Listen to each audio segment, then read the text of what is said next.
we remain steadfast in our commitment in delivering local news that matters, stories that inspire, enriching the lives of Filipinos in the Philippines and across the globe. This is your GMA Regional TV.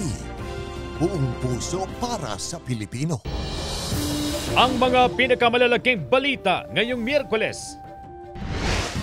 58 anyos na babae, patay sa salpukan ng kotse at tricycle. Tricycle driver, sugatan. Mahigit 200 alagang baboy sa Manabo, Abra, namatay matapos tamaan ng suspected ASF. Ilang manggagawa sa Region 1 nananawagan ng umento sa sahod. At mga barangay kagawad at tanod nag-basketball na naka-duster at palda.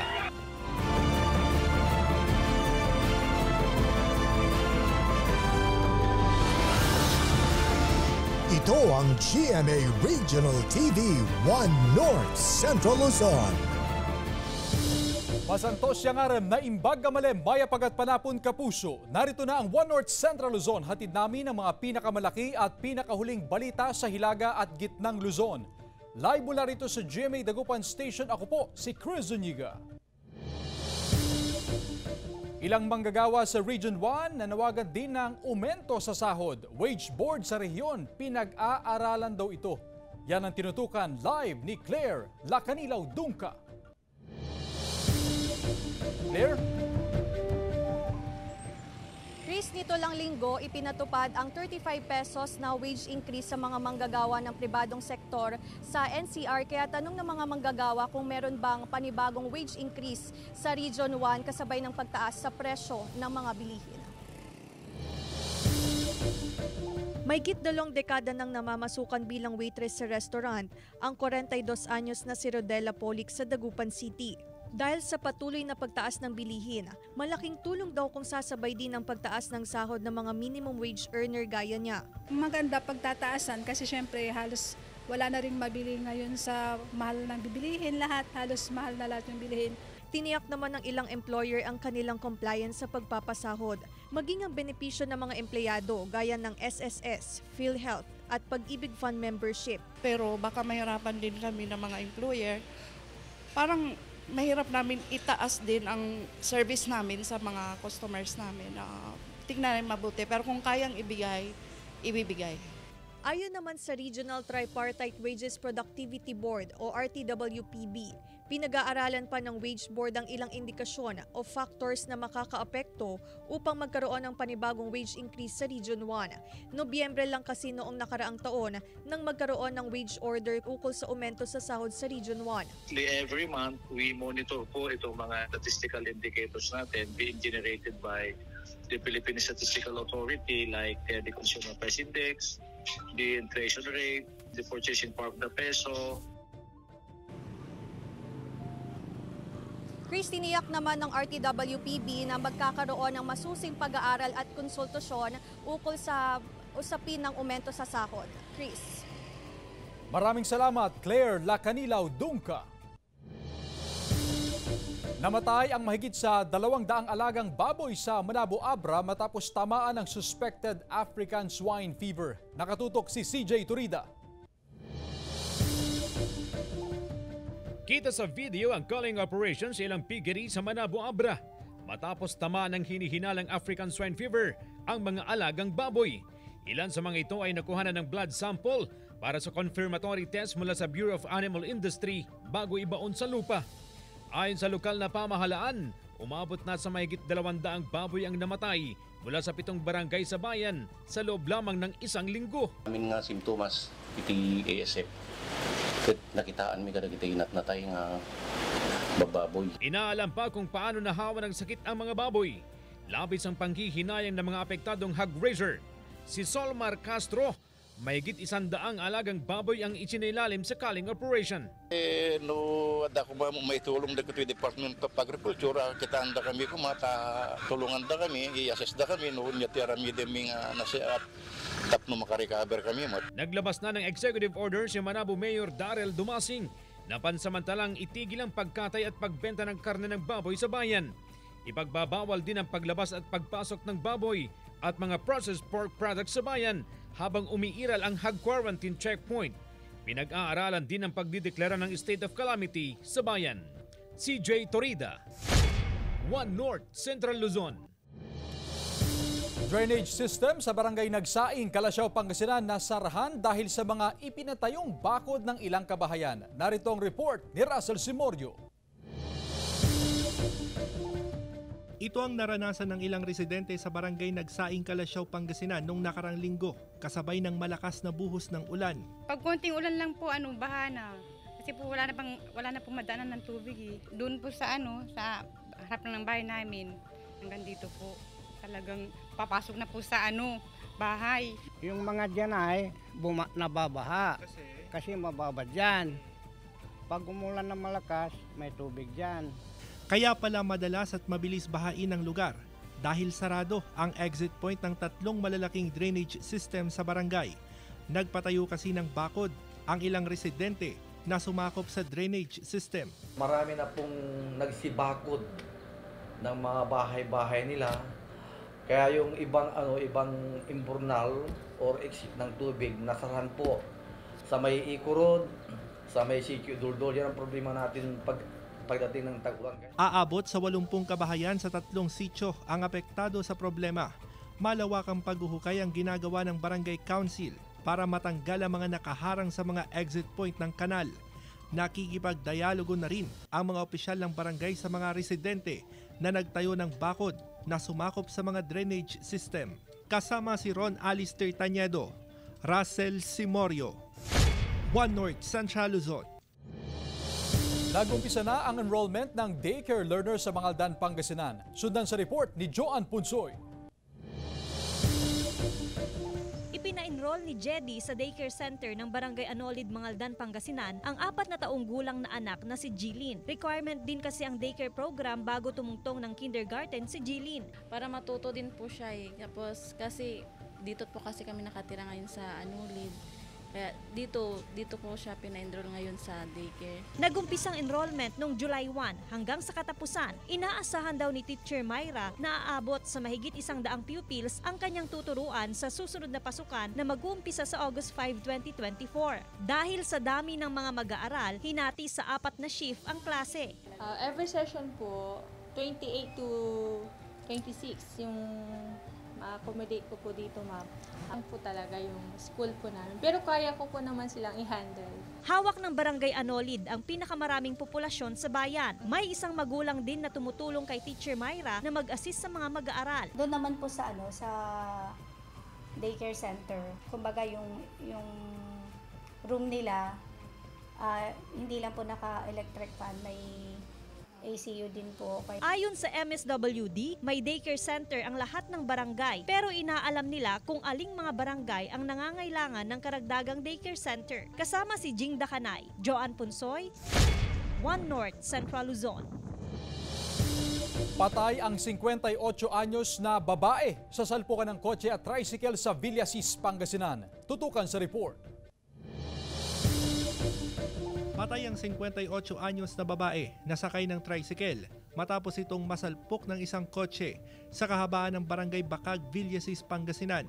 Sa lakas ng impact, nagpagulong-gulong ang tricycle. Tumilapon ang pasahero na sanhi ng kanyang pagkamatay. Sugatan din at kailangang sumailalim sa operasyon ang tricycle driver. Sa investigasyon ng pulisya, nasa tamang linya ang tricycle nang masalpok ng kotse. Isang 24 anyos na Nigerian national ang driver ng kotse. Parang sabi nga niya, nagmamadali daw sila, sir. Then pag overtake niya, tamang-tama naman tayo, may parating na motorsiklo or tricycle. So bumalik siya sa linya niya. Kaya niya nahagip yung tricycle. Pansamantalang nakalaya ang dayuhang driver matapos magpiyansa. Pumailalim sa SUV na ito ang isang 20 anyos na lalaking rider sa National Highway ng Bantay, Ilocos Sur, June 29. Sa investigasyon ng pulisya, isang kotse ang pakaliwa, dahilan kaya nag-slow down ang kasunod na truck at SUV. Pero ang rider nagdire-diretso hanggang sa sumalpok sa likuran ng SUV. Dumausdos daw sa kalsada ang kanyang motorsiklo, kaya siya pumailalim sa SUV. Nasa pagamutan pa rin ang rider na nagtamo ng ilang sugat. Nagkaharap na ang dalawang partido ayon sa pulisya. Ivy Hernando. Russell Simorio, One North Central Luzon. Samantala mga barangay Kagawad at Tanod nag-basketball ng naka-duster at palda sa Sarat, Ilocos Norte. Habang mga miyembro ng LGBTQIA+ community pumarada. Silipin sa report. Suot ang duster at palda, hindi nagpaawat sa pag-dribble, shoot at drive ang mga barangay Kagawad at Tanod ng barangay Binaratan sa Sarat, Ilocos Norte. Bahagi ang exhibition match ng fiesta ng barangay na layong magbigay ng aliw sa mga residente. Enjoy naman sa panonood hindi lang ang mga basketball fans, kundi pati ang mga misis ng mga player. Idinaan sa makulay na parada ang Pride Month celebration sa Lawag City, Ilocos Norte na pinangunahan ng LGBTQIA+ community. Naglalakihang float at makukulay na costume ang nagbigay aliw sa mga nanood ng parada. Ayon sa organizer, layon ng LGBTQIA+ community na maging aktibong bahagi ng komunidad. Pagkatapos ng parada, rumampa ang mga pambato para sa Miss LGBTQIA+ 2024. Joan Punsoy, One North Central Luzon. Ito ang GMA Regional TV 1 North Central Luzon.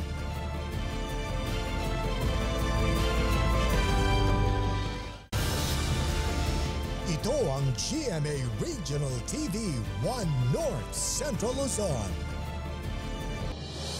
Pagbibigay ng prioridad sa edukasyon, ekonomiya, kalusugan at kabuhayan ang naging sentro ng SOCA ni Dagupan City Mayor Belen Fernandez.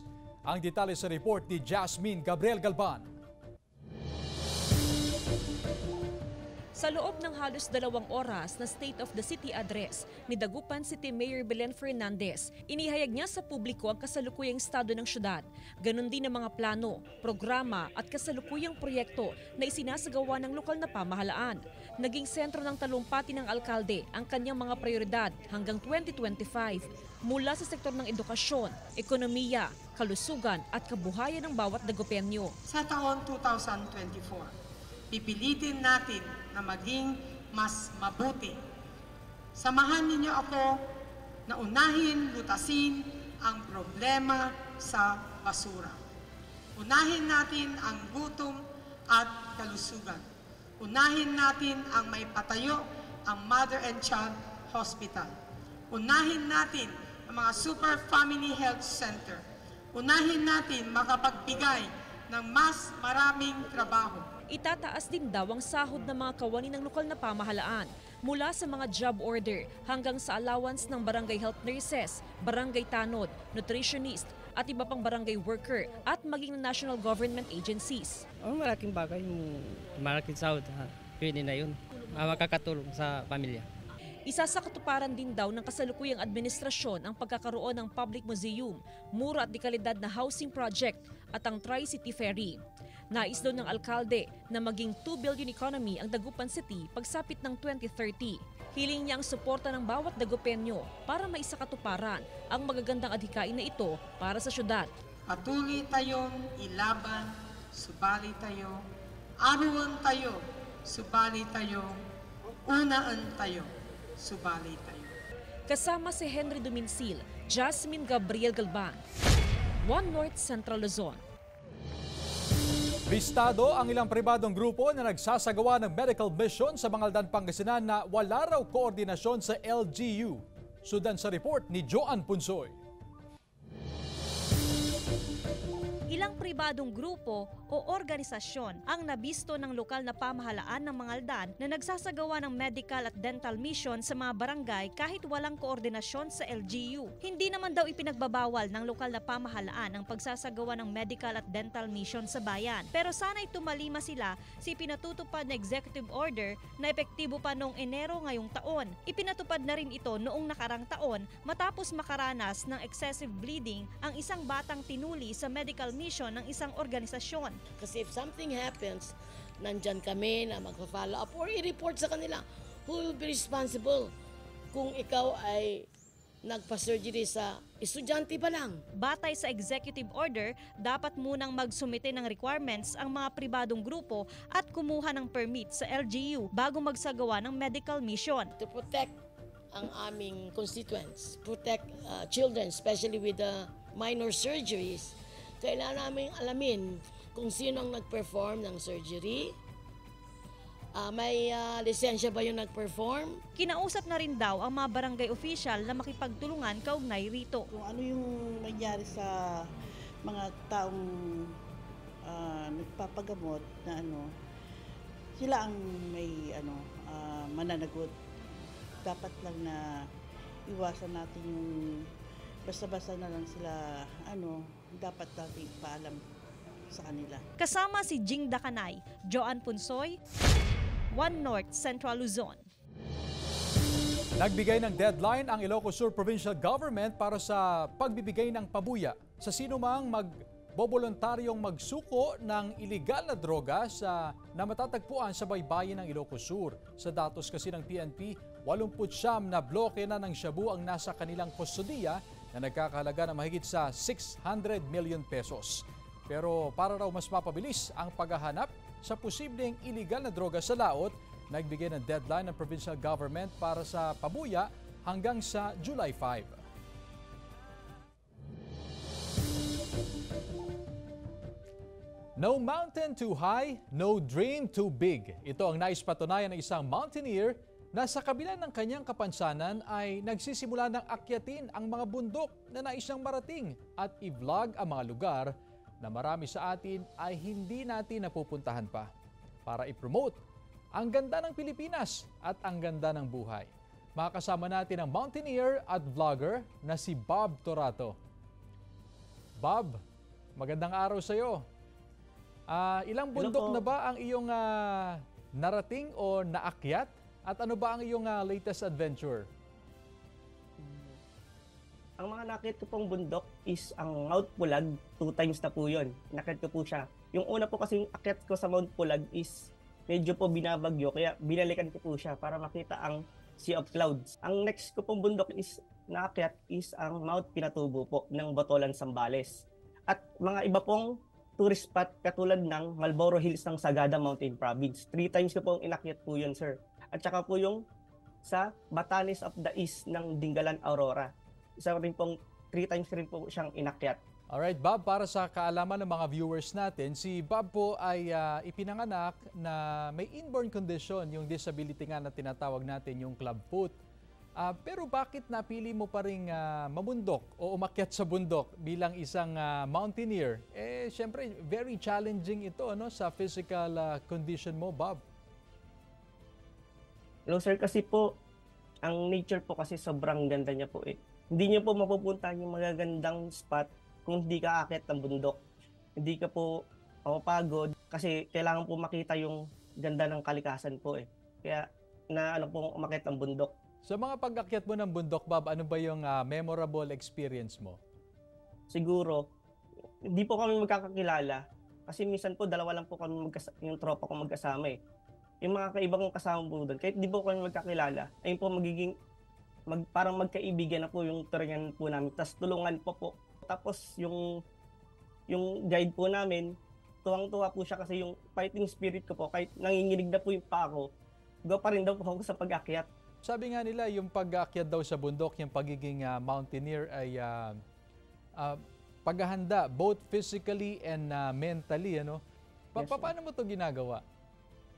Bigla na lang siyang, sir, mapapaisip lang ako, ay gusto kong umakyat sa ganito, sir . Siguro, sir, binibigyan lang talaga ako ng taas ng lakas ng loob. Yun po. Di ba mahirap yan sa mga beginner? Sa una po, mahirap, sir, kasi mga 1 hour to 30 minutes po is hingal na po ako . Tapos po, pero yung tumagal naman po is yun po, mas naano na po ng katawan ko, mas lumakas po yung resistensya ko, tsaka yung stamina ko po. Ano ba yung tip mo sa mga gustong maging mountaineer? Mga tip ko po sa kanila is, kung ano lang po yung gusto nilang gawin nila. Siyempre po, ayun, pag-isipan mo nila kung paano nila gagawin kasi yung mountaineer po hindi po biro na pag umakyat ka lang, issue lang po eh. Paano po pag nagkaroon ng aberya, di ba po? Siyempre, hindi lang po agad kayo makukuha nila eh. Ayun po, isa rin po dapat yun. Dapat fit kayo. Aside from this hobby, ano ba ang career mo? Ano bang pinagkakaabalahan mo rin? Sir, isa po akong government employee sa LG Florida Blanca, Pampanga. Sa treasurer office po ako, bali IT po nila ako doon. So talagang make the most out of your time talaga, ano Bob? Yes sir. At saka sir, nakakaalis din po siya kasi ng stress. Kasi po dahil workload po sa pagta-type, ayun po, napapawi po nun ng imbis na po mapagod ako sa pag-hike, ayun po, siya pa po yung siya pa po yung pahinga ko eh. Ganun po. Alright, yun lang. Maraming salamat Bob ulit ha. Maraming salamat sa oras. Sir, maraming salamat din po. Thank you Bob. Bye-bye. Thank you po. Ito ang GMA Regional TV 1 North Central Luzon.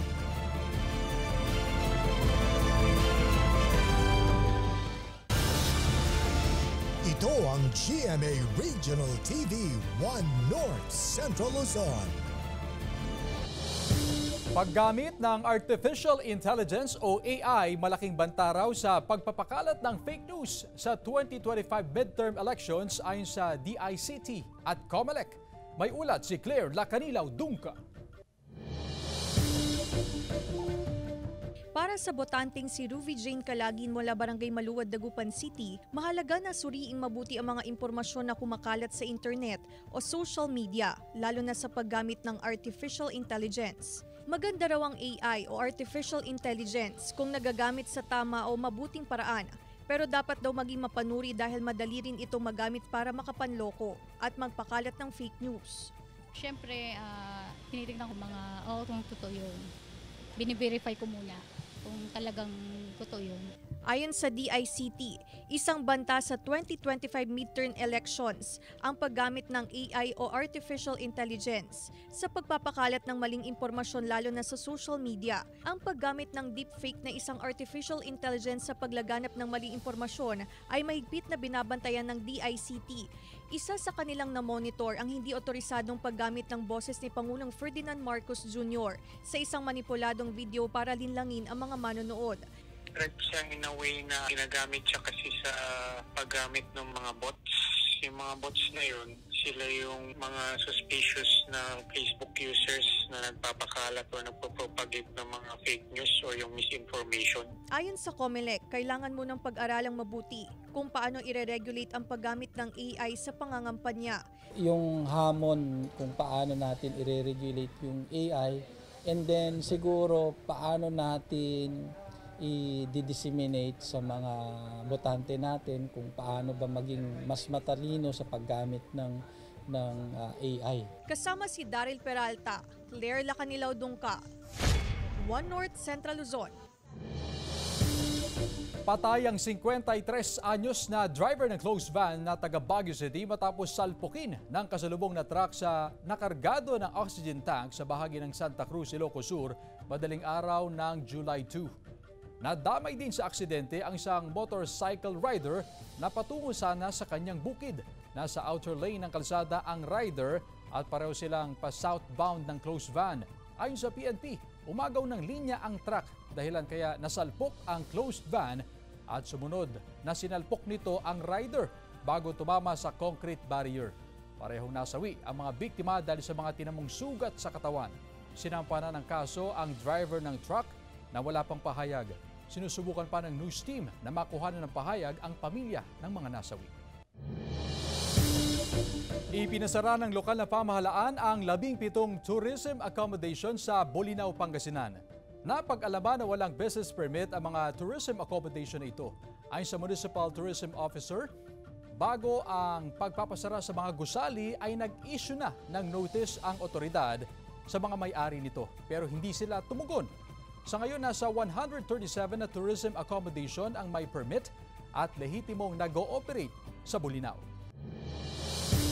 May tututukan ng persons of interest ang PNP kaugnay sa pagkawala ng beauty pageant contestant na si Geneva Lopez at nobyong Israeli na si Yitzhak Cohen. Kasunod yan ng pagkakadiskubre ng isang puting SUV sa Barangay Tibag sa Tarlac City. na sinakyan umano ng magkasintahan nang bumisita sila sa bibilhing lupa sa Capas, Tarlac noong June 21. Pumunta ang mga pulis sa address ng registered owner ng SUV pero base sa kanilang pagtatanong, nailipat na sa ibang may-ari ang sasakyan. Wala nang karagdagang detalye na ibinigay ang pulisya kaugnay sa kanilang persons of interest. Samantala, lumalabas din sa investigasyon na isang dating pulis ng Angeles City sa Pampanga ang middleman para sa pagbebenta ng lupa. Dumulog daw sa pulisya ang middleman at sinabing nakasama niya ang dalawa ng bisitahin ng lupa. Pero nagkahiwalay na raw sila pagkatapos silang puntahan iyon. May binuo ng Special Investigation Task Force ang pulisya para tutukan ang kaso.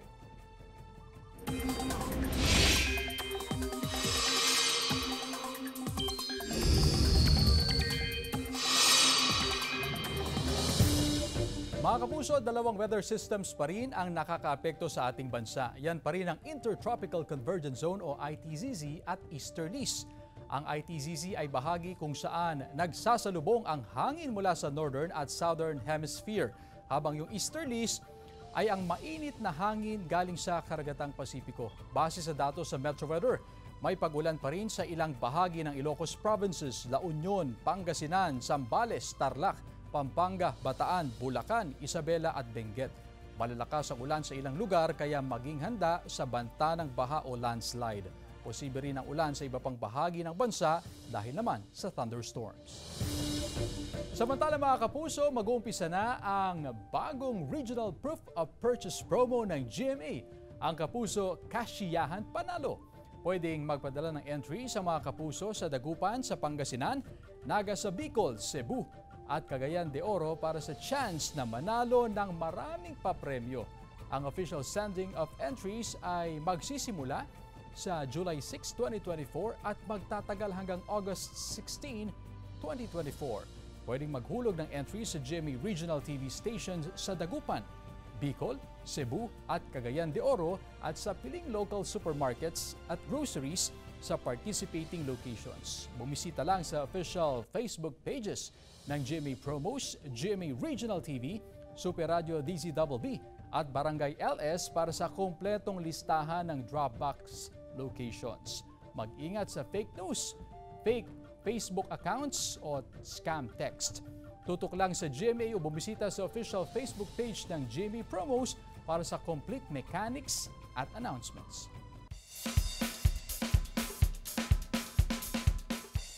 Mahigit sa 300 bangka at lancha ang nakiisa sa Fluvial Parade para sa kapistahan ni Apong Iro sa Pampanga. Tunghayan sa report. Daan-daang mga bangka at lancha ang nakiisa sa 427th celebration ng kapistahan ni St. Peter the Apostle o Apong Iro sa mga Kapampangan. Idinaan sa Fluvial Parade ang pagbibigay pugay sa patron ng Apalit. 7-kilometer stretch ng Pampanga River ang naging ruta ng parada. Ang mga deboto, game na nakisaya, nakifiesta at nakipagbasaan na bahagi ng tradisyon ng bayan. Apalit is known sa noong unang panahon dahil sa Pampanga River, sa Rio Grande de Pampanga. And one way to thank God is to hold the procession in honor of St. Peter. Dala ng bawat deboto ang kani-kanilang panalangin kay Apong Iro. Ngayong taon, nasa mahigit 3,000 mga deboto ang nakiisa sa pagdiriwang bilang pasasalamat. Jarek Pasilyao, 1 North Central Luzon. Samantala, mapapanood niyo po ang episode dito at iba pang pinakahuling lokal na balita sa official website ng GMA Regional TV, www.gmaregionaltv.com. Pwede rin kayong bumisita sa aming official YouTube channel, GMA Regional TV at i-click ang subscribe button para sa pinakamainit na balita mula sa mga rehiyon.